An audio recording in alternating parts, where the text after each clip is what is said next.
E hoje, porque é domingo, vamos fazer essa viagem interestelar com o Miguel Gonçalves. Vamos então para a última fronteira. Miguel, bem-vindo. E esta semana vamos começar aqui por um estudo de uma equipa europeia que pode alargar os horizontes da vida no universo. Vais ter que explicar isso bem.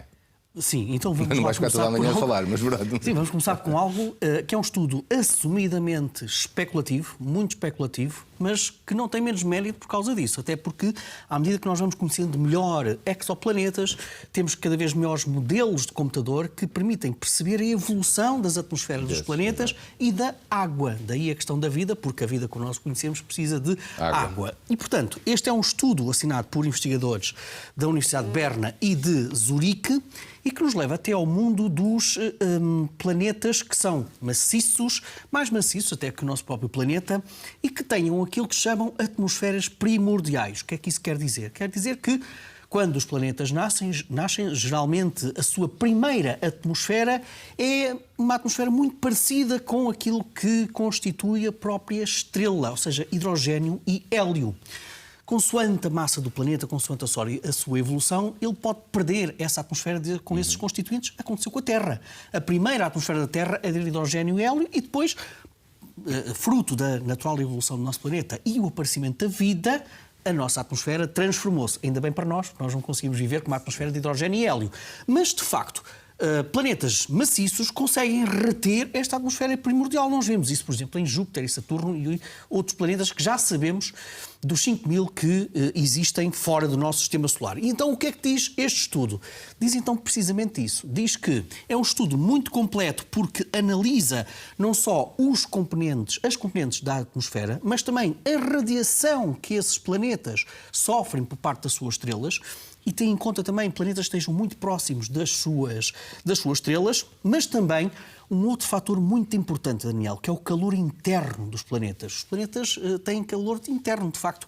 E o nosso próprio planeta ainda tem parte desse calor interno, que, por acaso, no que diz respeito à evolução da nossa atmosfera, não é muito significativo para um planeta como o nosso.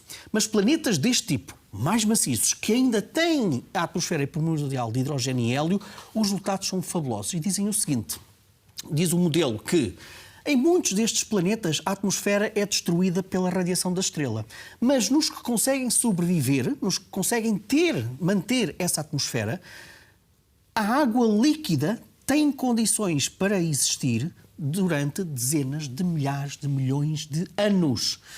E por isso, tu disseste muito bem, isto alarga a nossa janela de habitabilidade destes planetas, porque, de facto, a vida também precisa de tempo com condições agradáveis, digamos assim, para ter água.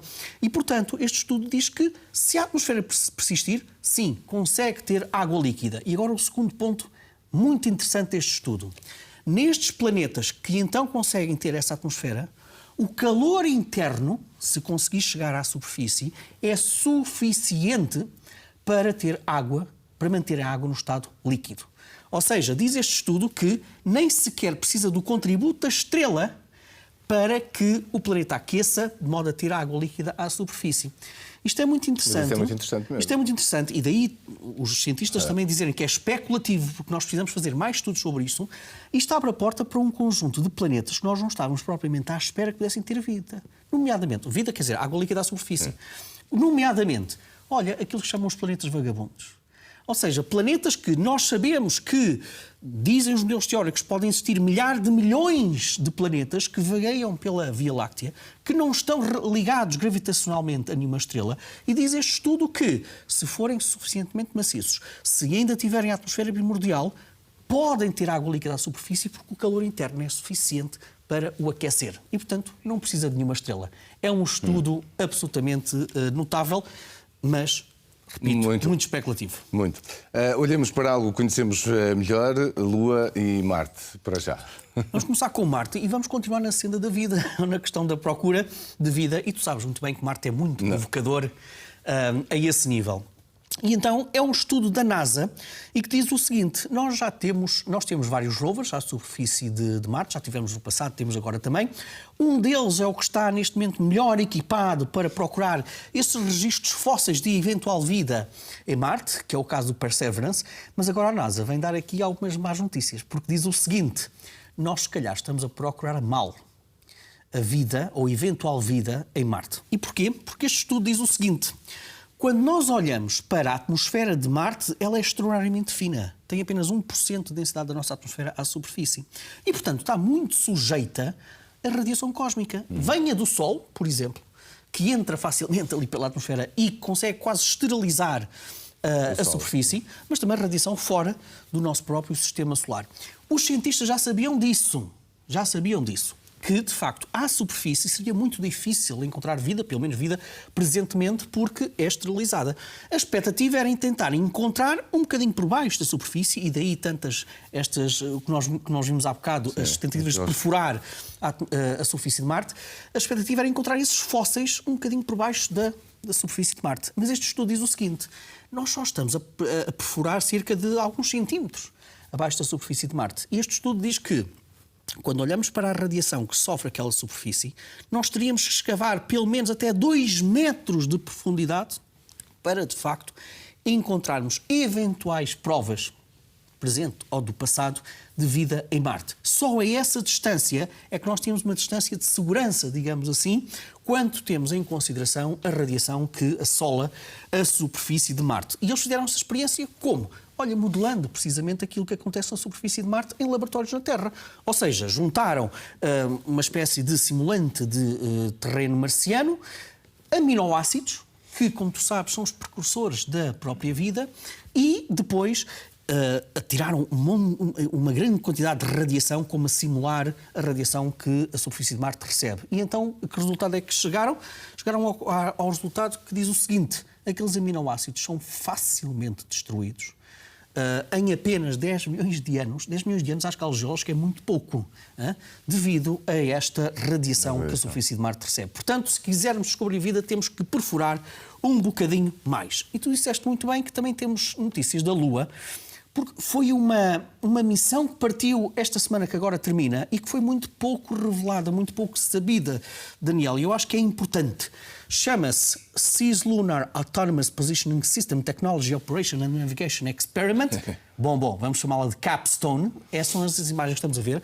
Olha, primeiro momento histórico, Daniel, foi o primeiro lançamento de uma missão da NASA feita numa base fora dos Estados Unidos. Foi na Nova Zelândia e foi pela Rocket Lab. Porquê é que esta missão é particularmente interessante? Ela partiu na terça-feira aqui do nosso planeta. Porque isto leva um CubeSat, ou seja, um satélite relativamente pequenino, que pela primeira vez vai até à Lua e vai entrar naquilo que se chama órbita halo quase retilínea. Porquê é que esta órbita é importante? Porque é a primeira vez que nós vamos ter um satélite que, olha, quando passa próximo do Polo Norte, vai passar apenas a 1.600 km. A distância ao Polo Sul é de 70 mil km. Ou seja, como nós vamos ver aqui numa animação, é uma órbita muito estendida. Dizem os cientistas que esta órbita pode, e o Capstone vai tentar provar isso, pode ser a órbita perfeita para nós colocarmos a Gateway, que é o módulo, uma espécie de mini estação espacial que a NASA quer colocar nesta órbita para a futura exploração, com missões tripuladas até à Lua. No fundo, uma espécie de uma base orbital para ajudar nas operações à superfície da Lua. E porquê esta órbita? Porque dizem os modelos teóricos que é uma órbita que permite otimizar ao máximo o combustível. E, portanto, é importante nós sabermos se, de facto, a prática conforme a teoria para estes próximos passos. E, portanto, é a primeira missão deste conjunto muito grande que a NASA e outras espaciais têm de futuras missões mais robustas do ponto de vista humano. Muito bem. E ainda há também um asteroide. E temos um asteroide, e é muito interessante. Sabes que este mês marca o 20º aniversário, não sei se tens conhecimento disso, do chamado Evento Mediterrâneo Oriental. Foi há 20 anos que uma pequena rocha com cerca de 10 metros de comprimento explodiu na zona, no Mediterrâneo, numa zona, e explodiu com 20 quilotoneladas de TNT. Porquê é que isto é importante? Porque nós temos uma missão que está a caminho de um asteroide, pela primeira vez, vai tentar desviar um bocadinho o trajeto desse asteroide. A missão DART será em setembro. Quando os cientistas olharam para este asteroide Dimorphos, que é uma pequena lua à volta de um outro asteroide, fizeram testes, fizeram modelos que assumiam que este asteroide era sólido do núcleo até à superfície. Agora aparece um estudo também da Universidade de Berkeley que diz o seguinte: provavelmente não é sólido, provavelmente é um asteroide que é um monte de escombros.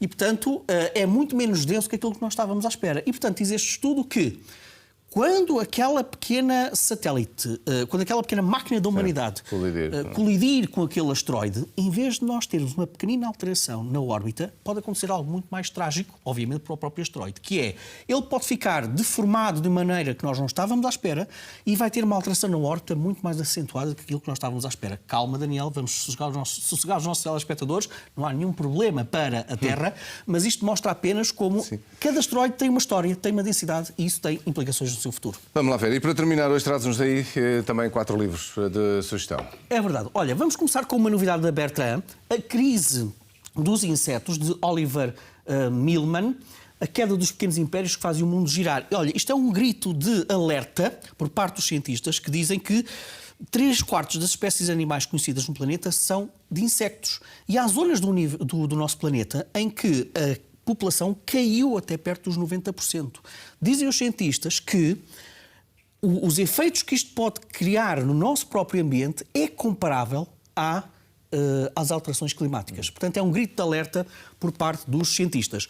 Outras sugestões que não são propriamente novidades, mas que ainda não tínhamos trazido aqui. A Saída de Emergência continua a publicar excelente ficção científica. 2010, Odisseia 2, do Arthur C. Clarke, é um clássico. Olha, é aquele livro que nos mostra como é que uma missão conjunta dos Estados Unidos e, na altura, da União Soviética, para tentar perceber o que aconteceu ao famoso HAL, nos mostra que naquele tempo era possível cooperação, pelo menos na ficção científica. E também tem a China aqui pelo meio. Portanto, uma sugestão muito interessante. Ainda também da Saída de Emergência, o restaurante no fim do universo, com o prefácio do nosso Nuno Markle, Douglas Adams, do mesmo autor da Boleia pela Galáxia, eles querem desesperadamente almoçar num sítio qualquer. Isto parece uma pequena brincadeira, não é? É também ficção científica muito interessante que nos traz a Saída de Emergência. E por último, olha, George Lucas, Uma Vida, Brian J. Jones, do criador de Star Wars, conta-nos aqui não só a biografia do próprio George Lucas, mas também como é que o próprio Star Wars apareceu. Sabes que foi a 25 de maio de 1977 que foi exibido o primeiro filme de Star Wars em apenas 32 salas de cinema. E depois foi o sucesso que nós todos conhecemos. Eu sou Trekkie, mas também fico contente, obviamente, pelo sucesso de Star Wars. Eu sou mais Star Wars, portanto. Bom. Temos aqui o confronto. Agora tínhamos aqui uma discussão a manhã toda. Miguel, obrigado. Bom dia.